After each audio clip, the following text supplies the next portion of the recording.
ஓம் come கணபதையே நமக. ஆன்மீகம் plus நேயர்கள் அனைவருக்கும் ஜோதிட குருஜியின் இனிய வணக்கங்கள், வாழ்த்துக்கள், ஆசீர்வாதங்கள். பார்வதி பரமேஸ்வரால் துணையோடும் எம்பெருமான் விநாயகப் பெருமானின் அருளாசியோடும் வள்ளி தேவசேனா சமேத எம்பெருமான் முருகப்பெருமானின் திருவருளோடும் நவ கிரகங்களின் துணையோடும் இந்த பதிவினை ஆரம்பிக்கின்றோம். இந்த அருமையான காணொளியில் நாம் காணப்போவது சுக்கிர பகவானின் அற்புதமான ஒரு பெயர்ச்சி. இந்த சுக்கிர பகவான் அப்படின்னாலே, சுக்கிலம் அப்படின்னாலே வெள்ளை, அந்த சுக்கிரன் அப்படின்னாலே சந்தோஷக்காரகன், பொழுதுபோக்குக்காரகன், களத்திரக்காரகன். இந்த உலகம் ஜீவிதம் அப்படியே உழன்னு இருக்கிறதே ஒரு சந்தோஷத்துக்கு தான். எல்லாருக்கும் பாருங்கள், என்டர்டெயின்மெண்ட் கண்டிப்பாக வேணும். என்டர்டெயின்மெண்ட் இல்லைன்னாலே அந்த வாழ்க்கையை ஒரு இது அது அதுக்கும் மேலே, அதுக்கு தான் சுக்கிரனுக்கு மேலே அந்த குரு தேவகுரு. எப்படின்னா எல்லாம் பொழுதுபோக்கு எல்லாம் கடந்து வந்தது குரு. அந்த வகையில் இந்த அசுரகுருவின் பயிற்சி அற்புதமான ஒரு பயிற்சி. இந்த அசுரகுரு இதுவரைக்கும் உங்களுக்கு பார்த்தீங்கன்னா மகர ராசி அப்படிங்கிற இடத்துல, இங்கே தான் செவ்வாயோட உச்சமான வீடு. அந்த இடத்துல இந்த சுக்கிர பகவான் இருந்துக்கிட்டு இருக்கார். காலச்சக்கர தத்துவத்தின்படி 10வது இடம்.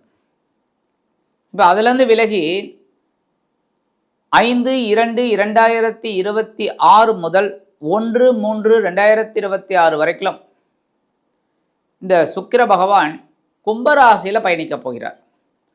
இந்த கும்பராசியில் யார் இருக்கா அப்படின்னு பார்த்தீங்கன்னா, ராகு பகவான் பிரம்மாண்டத்திற்கு அதிபதி, யோகக்காரகன். அந்த யோகக்காரகனோட இந்த சந்தோஷக்காரகன் இணைய போகிறார். ஆக்சுவலாக இணைவு அப்படிங்கிறது ஒரு குறிப்பிட்ட டிகிரி வரைக்கும் தான். ஆனாலும் ராசியில் 2 பேரும் இருப்பா. ஒரே வீட்டில் இருப்பா, பக்கத்து சேருங்கிற மாதிரி. இந்த ராகுவோட இந்த சுக்கிர பகவான் சேரும்போது சில ராசிகளுக்கு மிகப்பெரிய ஒரு மாற்றத்தை கொடுக்கும். ஏன் அப்படின்னா, யோகக்காரகனோட இந்த சந்தோஷக்காரகன் சேரும்போது மிக பிரம்மாண்டமான ஒரு சந்தோஷத்தை கண்டிப்பாக அந்த இதில் கொடுக்கறதுக்கு இந்த சுக்கிர பகவான் தயாராக இருக்கார். கும்பராசியில் 5/2/2020 முதல் 10/2/2026 வரைக்கும் இந்த சுக்கிர பகவான் செவ்வாய் பகவானின் நட்சத்திர சாரமான அவிட்டம் நட்சத்திர காலில் சஞ்சாரம் பண்ணுறார். அதற்கு அடுத்தபடியாக 11/2/2026 முதல் 20/2/2026 வரைக்கும் சதயம் நட்சத்திரம் ராகுவோட நட்சத்திர காலில் சஞ்சாரம் பண்ண போகிறார். அற்புதம்.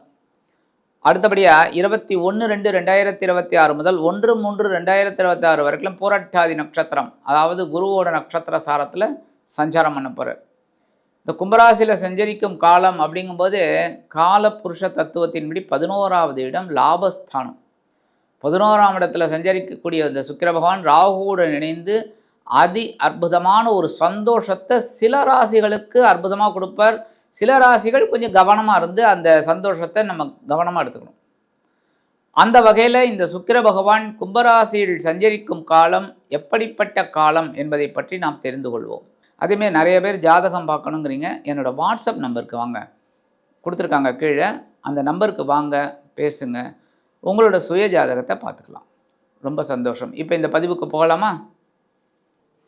அன்பான மிதுன ராசி நேர்களே, இந்த அருமையான காணொலியில் நம்ம பார்க்க போகிறது சுக்கிர பகவானின் அற்புதமான பயிற்சி. உங்களுக்கு சுக்கிர பகவான் யார் அப்படின்னா பஞ்சமாதிபதி, விரையாதிபதி, 5/12 குடையவர்.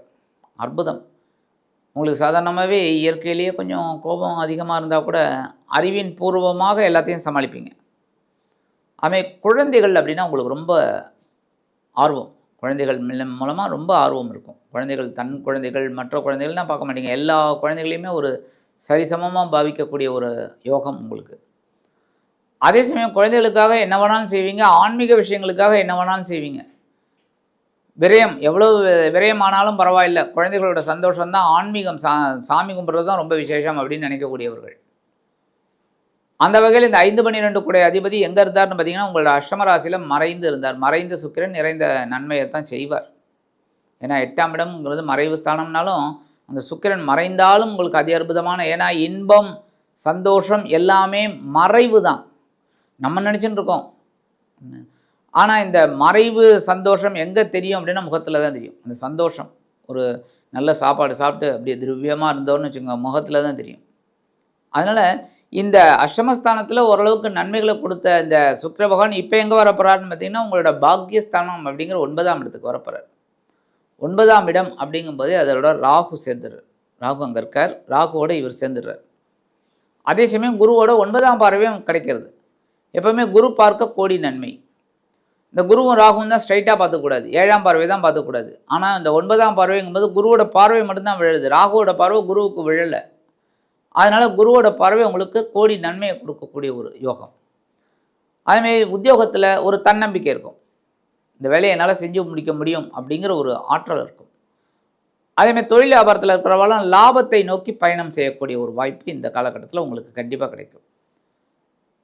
இந்த நேரத்தில் ஒரு சந்தோஷமான ஒரு செய்தியை உங்களுக்கு தரேன்.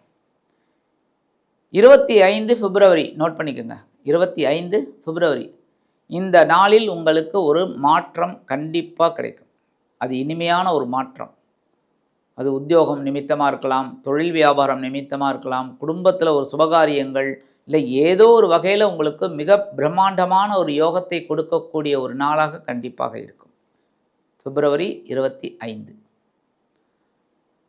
அந்த வகையில் இந்த சுக்கிர பகவானின் காலகட்டத்தில் உங்களுக்கு பிரம்மாண்டமான ஒரு யோகம் கண்டிப்பாக வந்து சேரும். விலை உயர்ந்த பொருளை வாங்கக்கூடிய ஒரு பாக்கியம் உங்களுக்கு கண்டிப்பாக கிடைக்கும். ஏன்னா பாக்கியஸ்தானத்துக்கு வந்துட்டார், ராகுவோட சேர்ந்துட்டார், குருவோட பார்வை வாங்கிட்டார். கண்டிப்பாக அதேமாதிரி தந்தையாரோட பரிபூர்ணமான ஒரு ஆசீர்வாதம், பிதுரார்ஜித சொத்துக்கள் உங்கள் கைக்கு கிடைக்கக்கூடிய ஒரு வாய்ப்பு. இந்த வம்பு வழக்குகள் எல்லாத்துலேருந்து வெளியில் வந்துடுவீங்க. எவ்வளோ கஷ்டங்களை அனுபவித்த வந்த நீங்கள் இப்போ கொஞ்சம் அப்படியே பிரைட்டாக பார்த்து வர ஆரம்பிச்சிருவீங்க. இந்த நேரத்தில் வாழ்க்கை துணை மூலமாக ஒரு நன்மை உங்களுக்கு இருக்குங்க. திருமணம் ஆகாத குழந்தைகளுக்கு திருமண யோகம் உண்டாகும். அதே புத்திரபாக்கியம் இயங்கிக் கொண்டிருந்த குழந்தைகளுக்கு நல்ல புத்திரபாக்கியம் கிடைக்கும். இந்த நேரத்தில் நண்பர்கள் உங்களுக்கு ரொம்ப அனுகூலமாக இருப்பாங்க. இந்த நேரத்தில் நீங்கள் ஜீவன விஷயமாக எடுக்கிற எல்லா காரியங்களுமே உங்களுக்கு வெற்றியை கொடுக்கும். இன்றைக்கி இந்த வேலையை செய்யணும் அப்படின்னு நினச்சிங்கன்னா செஞ்சு முடிச்சிடுவீங்க, அதுவே பெரிய பாக்கியம். அப்போ கண்டிப்பாக மேலதிகாரிகள் உங்களுக்கு ரொம்ப அனுகூலமாக இருப்பாங்க. இந்த வேலையை இந்த ஆளை நம்பி கொடுக்கலாம் அப்படிங்கிற மாதிரி. அதுமாதிரி தொழில் வியாபாரத்தில் இப்படி தான் பங்குதாரர்களும் உங்களோட பேச்சை கேட்டு தான் இருப்பாங்க. ஏன்னா உங்களுக்கு வந்து ராசிநாதன் புத பகவான் சாதாரணமாக இதெல்லாம் எப்படி டீல் பண்ணணும், எப்படி பண்ணணும் அப்படிங்கிற ஒரு இதெல்லாம் தெரியும். இந்த சுழிவு நெளிவு சுழிவுன்னு சொல்லுவாங்க பார்த்தீங்கன்னா, அதெல்லாம் நல்லா தெரியும். அதனால் இப்படி பண்ணலாம் அப்படின்னு சொல்லுவீங்க. அந்த கருத்துக்கு உங்களுக்கு எதிர்ப்பே இருக்காது. எல்லா பங்குதாரர்களும் உங்களுக்கு அனுகூலமாக இருப்பாங்க. ஆக வெற்றியடையக்கூடிய ஒரு காலகட்டம் இந்த காலகட்டம். இந்த சுக்கிர பகவான் ராகுவுடன் இணைந்து குருவின் பார்வை பெறதுனால மிக பிரம்மாண்டமான ஒரு வெற்றி உங்களுக்கு கண்டிப்பாக இருக்குது. மீண்டும் ஒரு முறை கூறிக்கொள்கிறேன், பிப்ரவரி 25 நோட் பண்ணிக்கோங்க. அற்புதமான ஒரு மாற்றம் கண்டிப்பாக கிடைக்கும். பரிகாரம் அப்படின்னு பார்த்தீங்கன்னா கண்டிப்பாக வெள்ளிக்கிழமை நவக்கிரகத்துக்கு ஒரு நெய் தீபம் போட்டு வாங்க. சுக்கிர பகவானுக்கு ஒரு நெய் தீபம் போட்டு நீங்கள் அங்கே ஒரு 5 நிமிஷம் உட்காந்துட்டு வந்துங்க, ப்ரே பண்ணுங்கள். உங்களோட இஷ்ட தெய்வம், உங்களோட குல தெய்வம் எது இருந்தாலும் பரவாயில்ல, ஒரு 5 நிமிஷம் பிரார்த்தனை பண்ணிட்டு வாங்க. இந்த வெள்ளிக்கிழமை என்ன ஒரு 3-4 வெள்ளிக்கிழமை தான் வரும், போயிட்டு வந்துடுங்க. ரொம்ப விசேஷம். இதில் தை வெள்ளிக்கிழமையே வந்துடும், ரொம்ப விசேஷம். ஆக இந்த சின்ன பரிகாரம் நீங்கள் பண்ணிங்கனாலே உங்கள் பூர்வ புண்ணிய ஸ்தானாதிபதியும் விரையாதிபதியுமான சுக்கிர பகவான் உங்களது பாக்யஸ்தானத்தில் அமர்ந்து ராகுவுடன் இணைந்து குருவின் அற்புதமான பார்வையை பெற்று மிக உன்னதமான ஒரு பலன்களை கண்டிப்பாக கொடுப்பார் என்று கூறி விடைபெறுகிறேன். நன்றி, வணக்கம். மீண்டும் ஒரு அருமையான காணொளியில் உங்களை அற்புதமாக சந்திக்கிறேன். வாழ்த்துக்கள். வாழ்க வளமுடன்.